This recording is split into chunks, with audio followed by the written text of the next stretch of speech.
তো 2002-03 থেকে, তো 2002-03 থেকে 2010-11 যে আর্থিক বছর, সেটা তো বামফ্রন্ট সরকার ছিল। তার দায়িত্ব তৃণমূল কংগ্রেসের হতে পারে না।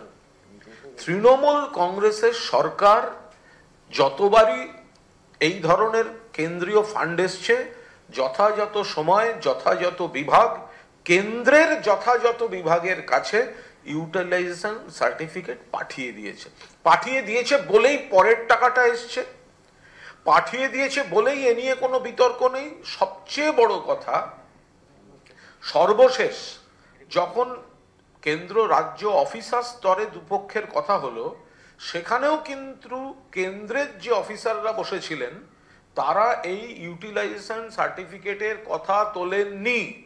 অর্থাৎ মমতা বন্দ্যোপাধ্যায়ের সরকার, মা মাটি মানুষের সরকার, 2011 সাল থেকে যে সরকার রয়েছে সেই সরকার, তারা কেন্দ্রের কাজ করলে কেন্দ্রের টাকায় যেখানে ব্যবহার হয়েছে তার ইউটিলাইজেশন সার্টিফিকেট প্রপার টাইমে প্রপারলি কেন্দ্রের প্রপার দপ্তরে জমা করে দিয়েছে। ফলে সেখানে কোনো পেন্ডিং ইউটিলাইজেশন সার্টিফিকেটের ইস্যু নেই। সরকারও এই সরকারি অফিসারদের যে বৈঠক হয়েছিল সেখানেও বলেননি। অথচ দুর্ভাগ্যজনকভাবে ক্যাগ এমন ধরনের কিছু কথা বলছে, 2002-03টাকে ইনক্লুড করে নিচ্ছে, যাতে বিরোধীরা সেটাকে অপব্যবহার করার, কুৎসা করার একটা সুযোগ পাচ্ছে। এমনভাবে সেটাকে রিপ্রেজেন্ট করা হচ্ছে, এমনভাবে সেটাকে উপস্থাপন করা হচ্ছে। আমরা এর তীব্র বিরোধিতা করছি। আমরা বলছি বাম জমানার হিসাব না দেওয়ার দায় তৃণমূল কংগ্রেস নেবে না।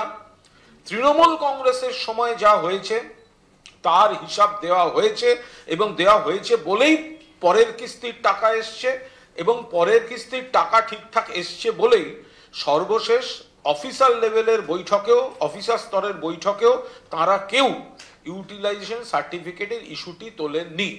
হোয়ারাস যেখানে ডবল ইঞ্জিন সরকার বা বিজেপি শাসিত বা দেশের অন্যান্য একাধিক সরকার রয়েছে, যাদের ভুরি ভুরি বিভিন্ন বিভাগে ইউটিলাইজেশন সার্টিফিকেট দেয়া বাকি, কিন্তু বাংলায় ক্যাগের রিপোর্টের উপস্থাপনার কায়দাকে হাতিয়ার করে বিরোধীরা মিথ্যাচার করছে, পলিটিক্স করছে।